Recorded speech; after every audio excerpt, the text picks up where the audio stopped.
Hey guys, in today's video I have a review of the Viviva Colorsheets, and these were very kindly sent to me by their creator Aditya, and so thank you so much for sending them to me and letting me try them out.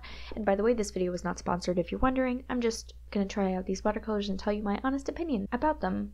So the purpose of these watercolors is to be a really good travel set, and you can pair them with a water brush, and it's very easy to stick into your pocket or your purse and to watercolor on the go if you're traveling or anywhere that's not super convenient to bring a bunch of tubes or jugs or brushes and all that kind of stuff. And first off, when you see each of the color squares, you'll notice that they are very dark and they don't look like their respective colors at all, and that's just because each of the squares is very pigmented, and so the colors will be darker. These are transparent watercolors, so I noticed they behave a lot like inks. So right at the bottom of each of the sheets there is going to be a color swatch, just so that you see what colors are on each page, and that's super helpful since it's kind of like an index as well. When color sheets are closed, you can just see what color you want to and flip to that page really easily, and that makes it super convenient. So when I was swatching these colors, I made two little columns. On the right side, I kept the color at its full intensity, and on the left side, I diluted it a little bit to see what it would look like. And so the full intensity colors are very vibrant and rich, and the more diluted colors are actually very bright rather than more pastel, which I do really like because it just shows that they're very vibrant. One little thing I have to say about the color sheets that I received is that the Viridian and the Peacock Blue, the swatches were actually mixed for their labels. So I got the Peacock Blue color with the Viridian label and vice versa. And I think it was just the color sheets that I received, but I just wanted to note that part. And I wanted to mention that I will be using a ceramic palette to mix all of the colors instead of taking the colors directly off of the color sheet with a water brush, and I'll explain that in a second. And also I just wanted to show you what my fingers look like after I washed my hands. A lot of times I made dinner and then I washed dishes and my hands were still stained from the colors, so that's just something to look out for. If you're gonna buy these colors, they do stain pretty intensely. And so the reason that I'm using a ceramic palette instead of just a water brush and using the colors straight off of the color sheets is that they're very pigmented, and so you basically just have to touch the tip of your brush to the color sheets and it's going to be a super intense color. So I had to dilute these down a lot to get the more light pastel colors.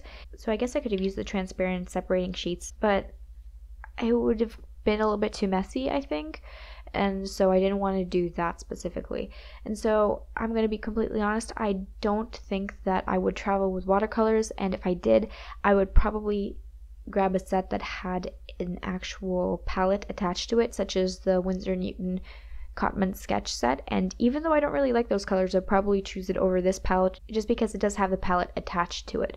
And that is the downside, in my opinion, is that there's no palette to these. Of course, the point of them is to be a little booklet, so it's not required to bring a little palette, and you could purchase a tiny palette yourself if you wanted to. And if I was traveling and I did intend to bring these, I could very easily bring that little flower ceramic palette that I was using before, and I could also just bring a water brush and that would work well. But I'm just mentioning why I'm using a palette instead of just mixing them straight on the color sheets. So my observation of these is that they do behave sort of like a hybrid between a watercolor and an ink, just because they're very bright when they're diluted and they're super dark and rich when they're taken straight off of the sheets.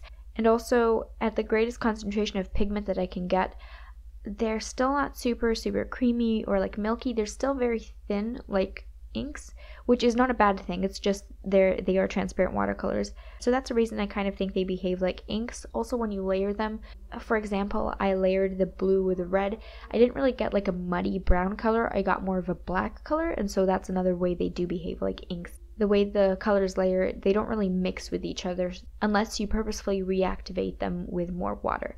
And so yeah, these colors lift just the right amount, but not too much. So when you are layering, it is possible to layer and get darker colors, but also if you want to lift the colors, they do lift pretty easily. So I do like that. I will have to say that they are 10 out of 10 for vibrancy and the color choice. I love all the colors, especially the chrome yellow. I'm so happy I used it in this little drawing. It's such a beautiful and vibrant and bright yellow, so I would definitely think that the strongest feature that this palette has is its actual colors. I think they're all very bright and very saturated, and I think you'll get a lot of use out of them just for the brightness of the colors.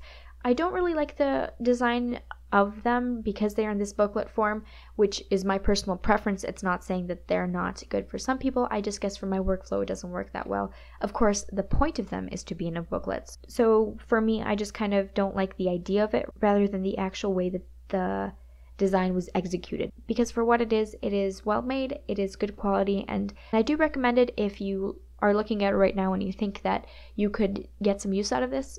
I totally recommend it for the colors that it has and the quality of the pigments.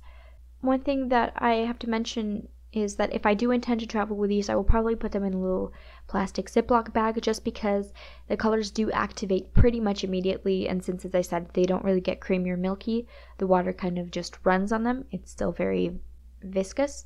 I think that if they got even a tiny bit wet, they could stain your pants or your purse, so it would be a good idea to keep them from getting wet, of course. So yeah, just put them in a little plastic bag, I think, and it would be a good idea. So if you are looking at the design right now and you do like it and you feel like you could get some use out of it, I could totally vouch for the colors and the vibrancy and the quality of them. So if you're interested in purchasing these or finding out more about them, I'll have links to everywhere you can either pre-order or you can learn more about them. It's going to be down in the description, and also I'll have links to everything that I used, all the materials, and also a link to my shop where you can purchase the watercolor that I painted in this. Thank you so much for watching. I hope this review was a tiny bit helpful to you. If it was, please give me a thumbs up, and also subscribe if you want to see more videos because I put them out every single Sunday. I'll talk to you guys next week. Bye!